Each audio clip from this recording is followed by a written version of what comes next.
வாழ்த்துக்கள். ரெட்டத்தலை செமையா இருக்கு டைட்டில். ஆக்சுவலா தமிழ்நாட்டில் 2 தலை ரொம்ப ஃபேமஸ் ஆனவங்க, ஒன்று அஜித் அண்ட் தோனி. ஒரே ஓவர் நைட்ல, அதாவது ஒரே மேடையில நீங்க வந்து ரெட்டத்தலை ஆயிட்டீங்க. ஸோ இது எப்படி ஃபீல் பண்றீங்க? இதுக்கு எந்த அளவுக்கு உங்களோட உழைப்பை கொடுக்கறதுக்கு முடிவு பண்ணிருக்கீங்க? Thank you so much.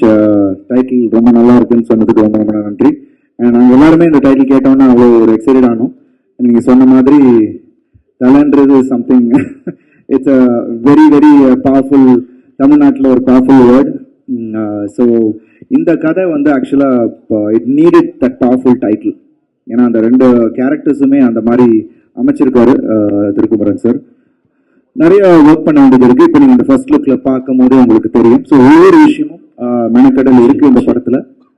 என்னோட பெர்ஃபார்மன்ஸ்லும் சரி, it's going to be a challenge and I'm looking for it. So Thirukumaran sir கூட ஸ்டார்ட் பண்ணி, பிகாஸ் நம்ம ஃபோட்டோ ஷூட்லேயே எனக்கு தெரிஞ்சது அவரோட அந்த இன்வால்வ்மெண்ட் இல்லை, அது ஒரு ஏனோ தானோன்னு பண்ணாம ஒவ்வொரு விஷயமும். ஏன்னா அவர் வந்து கீழே உட்காந்துட்டு சில இந்த போஸ் எல்லாம் பார்த்தீங்கன்னா விரல காலெல்லாம் அட்ஜஸ்ட் பண்ணிட்டு இருந்தாரு. ஏன்னா அது வந்து ஒன்று வந்து தனியாக இருக்கணும், இன்னொன்று வந்து கரெக்டாக இருக்கணும். ஸோ அதை மேட்ச் பண்ணுறதுக்காக என்ன வந்து அட்ஜஸ்ட் பண்ணிட்டு இருப்பாரு. ஸோ அதுலேயே தெரிஞ்சது that involvement he has. So நிச்சயமா இது குட் எக்ஸ்பீரியன்ஸ் நினைக்கிறேன். Waiting for it. Starting this month 29th ஆரம்பிக்கிறோம். So it's going to be a good journey. ஏன்னா அபிஷியலா அவர் வந்து ஏற முருகதாஸ்டன் அந்த டைட்டில் வாங்கிட்டாரு.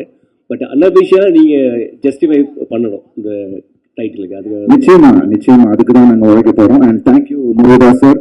எனக்கு கிட்டத்தட்ட 10 வருஷமா அந்த டைட்டில் வச்சிருந்தாருன்னு சொன்னாங்க. So thank you Murugadoss sir once again for giving this title for us. I think we will do justice to it. Thank you. இல்லை சார், அந்த இன்னொரு படம் பார்க்கும்போது உங்களுக்கு தெரியும் அந்த சேஞ்ச் இருக்கு. அது உங்களுக்கு படம் பார்க்கும்போது தெரியும் ஏன் அது ஒன்றா இருக்குன்றதும் உங்களுக்கு தெரியும். ஐ திங்க் படம் ஸ்கிரிப்டாக வரும்போது உங்களுக்கு புரியும். இருக்கு டைட்டில் பற்றி தான் ஒரு கேள்வி.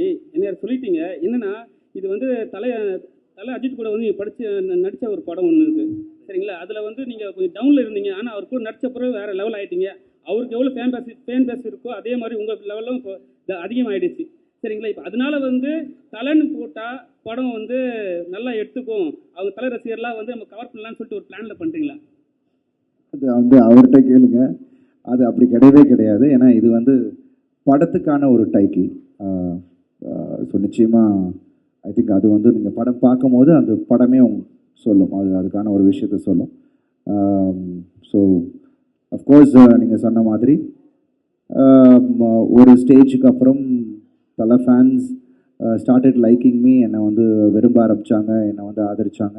அவங்க மட்டும் இல்லை, எல்லா தரப்பின ஃபேன்ஸுமே என்னை வந்து சப்போர்ட் பண்ணாங்க. ஸோ அவங்க இல்லை, எல்லா ஃபேன்ஸும் இல்லைன்னா நான் இங்கே இல்லை. ஸோ இங்கே நான் இருக்கிறது எல்லாரையும் என்டர்டெயின் பண்ணுறதுக்கு, என்னால் என்ன புதுசாக ஒவ்வொரு படத்துலையும் வித்தியாசமாக பண்ண முடியும் அப்படின்றத, நான் அவங்கள எக்ஸைட் பண்ணக்கூடியவளை என்ன என்னால் பண்ண முடியுன்றது தான் நான் பண்ணிக்கிட்டு இருக்கேன். ஸோ அதுக்கான வரவேற்பு அவங்க கொடுக்குறாங்க. ஸோ நிச்சயமாக அந்த உழைப்பு என்னோட ஒவ்வொரு படத்துலையும் இருக்கும். அதே மாதிரி இந்த படத்துலையும் அதுக்கான உழைப்பு இருக்கும். ஸோ அதுக்கப்புறம் நீங்கள் அந்த டைட்டிலுக்கான விஷயம் நீங்கள் உங்களுக்கு புரிஞ்சுப்பீங்க. இந்த படத்தில் பேர் பாடியே நடிச்சிருக்கீங்க, பேக்கில் வந்து அதுதான் இருக்குது. ஏன் எதனால இந்த பேர் பாடியே நடிக்கணும்? ப்ளஸ் இந்த ஸ்டில்ஸ்லாம் நீங்கள் பார்த்தீங்கன்னா கிறிஸ்டின் கோயிலில் போனீங்கன்னா இது மாதிரி ஸ்டில்ஸை வந்து போட்டிருப்பாங்க, பேர் பாடியாக சம்திங் விஷயம்லாம் காட்டியிருப்பாங்க. ஸோ அதில் ஏதாவது அது குறிக்கிற மாதிரி எதாவது இருக்கா? இல்லைங்க, சார் சொன்னாங்கல்ல, திருக்குமரன் சார் சொன்ன மாதிரி இட்ஸ் ஒரு பெயிண்டிங்லேருந்து தான் அது ஒரு இன்ஸ்பயர் ஆனார். அவர் ரோமன் பெயிண்டிங்லேருந்து தான் அது வந்து இன்ஸ்பயர் ஆனார். ஸோ அது அவர் என்கிட்ட காட்டும் போது சார் இந்த மாதிரியான ஒரு ரெஃபரன்ஸ் தான் என்கிட்ட காமிச்சார். நான் ஃபஸ்ட்டு சார் நீங்கள் அப்படியே பண்ண முடியாது, ஏன்னா நீங்கள் வந்து அப்படி பண்ணிங்கன்னா அதுக்கு ஒரு பெரிய ஆப்போசிஷன் பார்ட்டி வந்துடும்.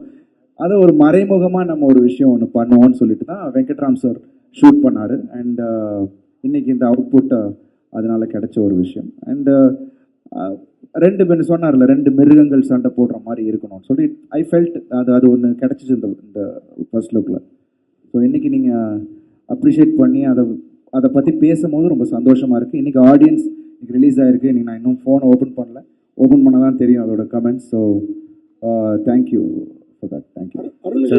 உங்களுக்கு வந்து நீங்கள் வந்து வில்லனா ரொம்ப நாள் ஹீரோவாக பண்ணியிருந்தீங்க, தலையோட படத்தில் அஜித்தோட படத்தில் நடிச்சிங்க.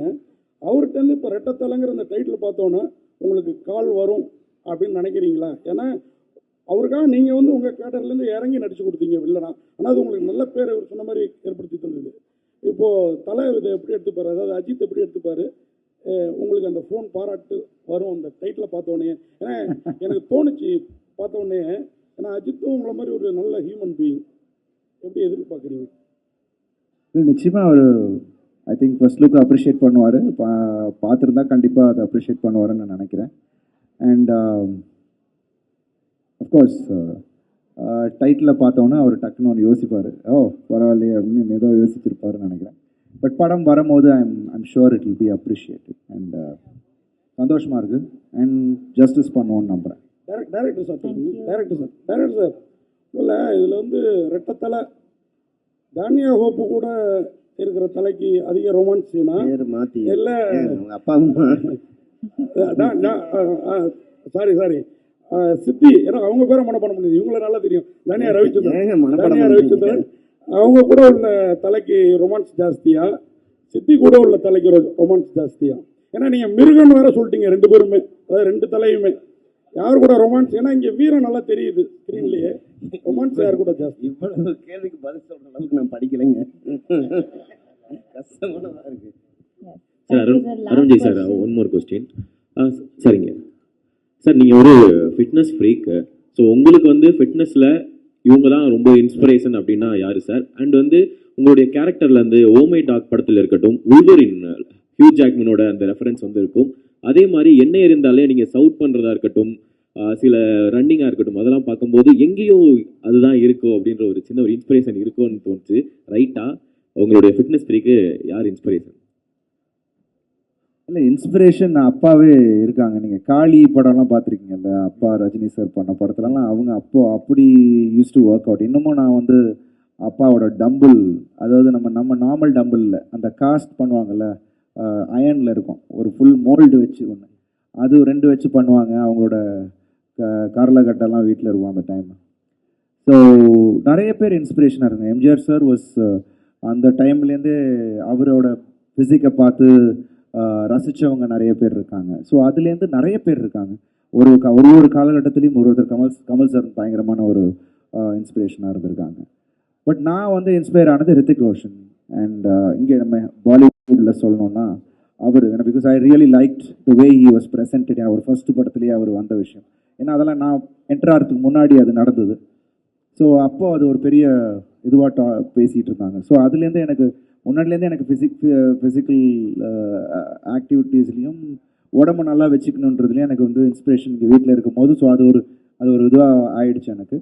அண்ட் ப்ளஸ் நிறைய பேர் இருக்காங்க ஹாலிவுட்டில் பார்த்தீங்கன்னா, சிலோசிஸ் ஸ்டாலினாக இருக்கட்டும், இல்லை நம்ம அர்னால்ட் ஸ்வாஷ்நேகராக இருக்கட்டும், எல்லாருமே அந்த போஸ்டர்ஸை வச்சு தான் நம்ம போயிட்டு இருந்தோம். So that's huge inspiration is there. And plus ஒரு ஆக்டருக்கு ஐ திங்க் நான் வந்து ஆக்ஷன் எனக்கு ரொம்ப பிடிக்கும். ஸோ ஐ திங்க் ஒரு ஆக்டருக்கு ஒரு முக்கியமான ஒரு விஷயமா ஐ திங்க் ஃபிசிக் இருக்கணும். ஏன்னா பிகாஸ் அது நிறைய விஷயங்கள் நமக்கு ஈஸியாக பண்ண முடியுது இல்லை. ஸோ அது நான் மைண்டில் வச்சு தான் I really love maintaining. So எல்லாரும் சொன்னாங்க இவ்வளோ வருஷம் எப்படின்னா, it's actually I love doing it and I keep doing it, that's all. கேட்கல கண்டிப்பாக இருக்குது. கதை கேட்டு பண்ணுறோம், பட் கண்டிப்பாக இருக்குது. அது நீங்கள் பார்த்தா உங்களுக்கு தெரியும். 100% ஷூர். பாராட்டுகளுக்கு நன்றி. ஆனால் நீங்கள் முன்னாடி சொன்ன விஷயம் அப்படி கிடையாது. ஐ திங்க் இது எனக்கு ஒரு மிகப்பெரிய ஒரு எக்ஸ்பீரியன்ஸ், பாலா சார் மாதிரியான ஒரு டிரெக்டர் கூட ஒர்க் பண்ணது. அண்ட் என்னை பொறுத்த வரைக்கும் சிரமமாகவே தெரியல. ஏன்னா அது வந்து விருப்பப்பட்டு ஒரு விஷயத்தை நம்ம பண்ணும் போது எந்த நேரத்துலையும் எனக்கு ஒரு சின்ன ஒரு சிரமம் கூட எனக்கு தெரியல. Because I loved each and every day, each and every minute, ஒவ்வொரு செகண்டும் அவர் கூட ஒர்க் பண்ணது எனக்கு அவ்வளோ ஒரு பெரிய எக்ஸைட்டிங்கான எக்ஸ்பீரியன்ஸாக இருந்தது. கண்டிப்பாக படம் வரும்போது அது வேற ஒரு விஷயம் உங்கள் எல்லாருக்கும் வேற ஒரு பரிமாணத்தில் கண்டிப்பாக பாலா சார் உங்களுக்கு எல்லாருக்குமே தெரியும். பட் அது வேற ஒரு விஷயம் ஒன்று கொண்டு வந்திருக்காரு. I am excited and I am sure ஆடியன்ஸுக்கும் அது ஒரு பெரிய எக்ஸைட்மெண்ட்டாக இருக்கும். ஸோ தேங்க்யூ ஸோ மச், உங்கள் அப்ரிசியேஷனுக்கு நன்றி. But all the actors are phenomenal. ஒவ்வொரு விஷயத்துலையும் அவங்கவுங்க தே ஆர் ஃபினாமினல். ஸோ எனக்கு இந்த வாய்ப்பு கிடைச்சதுக்கு இறைவனுக்கு நன்றி, பாலா சாருக்கு நன்றி. Thank you. Thank you so much.